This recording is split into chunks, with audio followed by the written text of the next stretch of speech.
Hello everyone and welcome to another video. This week we are going to finally be embarking on something that Britt and I have been looking forward to ever since we first got interested in permaculture, and that is livestock. Now livestock is a good addition to pretty much any permaculture setup because livestock basically offers you a lot of really good resources in exchange for good animal husbandry. For example, depending on what kind of animals you get, you could have animals that will help you till the ground, that will spread mulch for you. They can convert inedible plants into edible meat or edible eggs. You can also get fertilizer in the form of poo. There's so many good benefits to having livestock. Originally, Britt and I were going to start with chickens. We were going to do chickens in two tiers. The first one was going to be just egg chickens. We were only going to worry about hens and collecting eggs from them and getting our feet wet with keeping chickens. And then we were going to eventually graduate to meat chickens once we could finally afford all of the extra bits and bobs that are necessary for processing and harvesting your own chickens. However, turns out that I'm kind of sort of allergic to chicken eggs.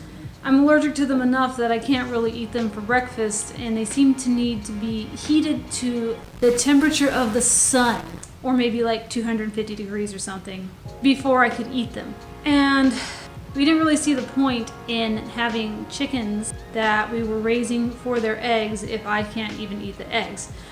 Grandma's had chickens in the past when I was younger, and let me tell you, you get more eggs than you need. You better have friends, you need to have somebody to pawn your eggs off on, because eventually you will have more eggs than you can eat. And if only Britt was going to be eating chicken eggs, it really didn't make a lot of sense for us to have chickens. So instead, what we decided to do is try ducks. Ducks make eggs that you can eat. They're actually considered nutritionally superior to chicken eggs, and they can sometimes be regarded as more filling. This video isn't really about teaching you about duck eggs, but just know they're worth looking into. So when it comes to ducks, you can really get them in two formats. You can either buy them super duper tiny as ducklings or even eggs, or you can find somebody that's already done the raising portion and buy ducks that are already laying age. Generally speaking, ducks take anywhere from 18 to 24 weeks before they start laying their eggs, depending on the breed and their nutrition and everything else. And, well, I didn't really want to wait 20 weeks. to be able to have eggs. So we thought, what if we just look around on Craigslist and see if there's some ducks available? As it turns out, Phoenix has a lot of Muscovy ducks available, which isn't what we're interested in, and it's taken a couple of weeks to find the ducks that we're going to be able to get, but we have found them finally, and they're free. That's the best part. They're completely free with all of their fixings, and they're female, which is even better.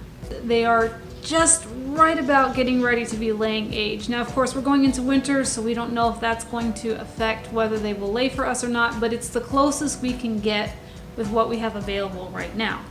So we are going to get these ducks, but in order to do that, we need to finish setting up our enclosure outside.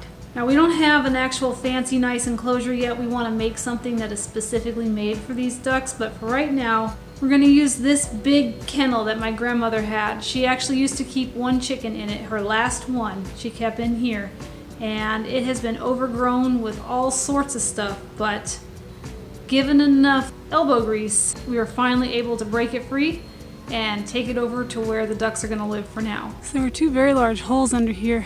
You can see lots of snake skin.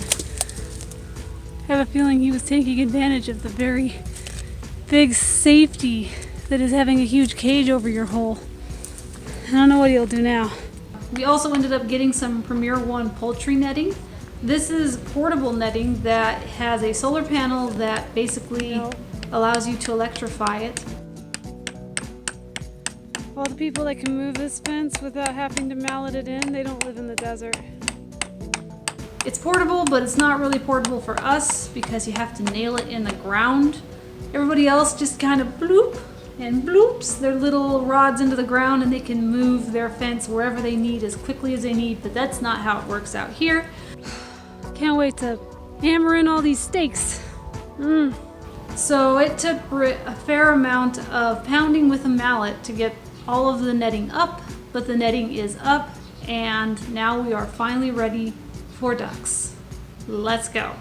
Some classic B-roll so you can see how stacked everything is in here. And there they are. They're not very happy. So we made the hour-and-a-half journey home and put the ducks into their new living area. We knew that it could take them a while to settle in, since we weren't keeping them on a grass lawn like the previous family had. It turns out that they were having issues having enough time to make sure the ducks got what they needed, and so they were hoping to rehome them to someone who had the spare time. They came with their own little kiddie pool, a watering system that uses nipples, which is great because it keeps the water wastage down, and what appears to be some sort of chick starter. Since our ducks were born sometime in June, which puts them around 20 weeks now that we have them, we knew that chick starter would no longer be suitable for them due to their age. Plus, the ducks would need more nutrition if we wanted eggs. When it comes to feeding ducks, it looks like there are two types of feeding schedules that you can use. There is holding, for when the duck is just sorta sitting around and not making any eggs, which is pretty common in the winter.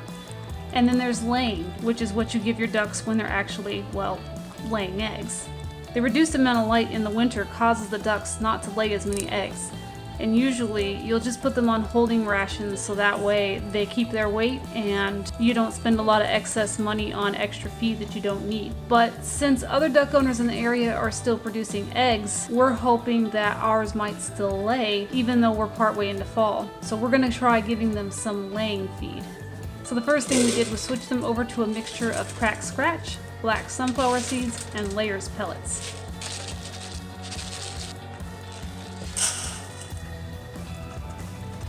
We quickly found out that the ducks prefer greens over grains anyways, and so twice a day they also get a bunch of greens thrown into their pond.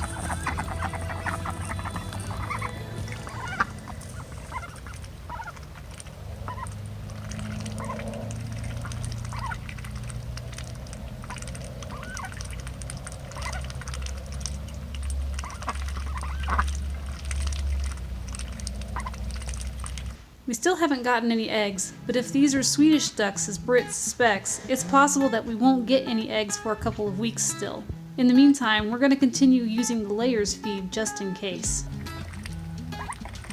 As the ducks began to settle in, we noticed that they became more chatty and started to make more noises when they wanted our attention or noticed things going on the property.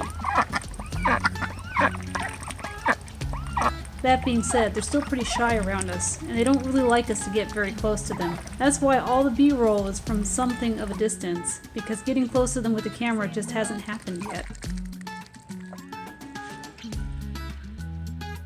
So that's it for this week. We'll update you once we finally have eggs or once we have more B-roll or we can actually get close enough to the ducks for you to see them up close. If you like this video, I recommend you hit the subscribe button, especially if you like ducks, because let me tell you, there's more where that came from.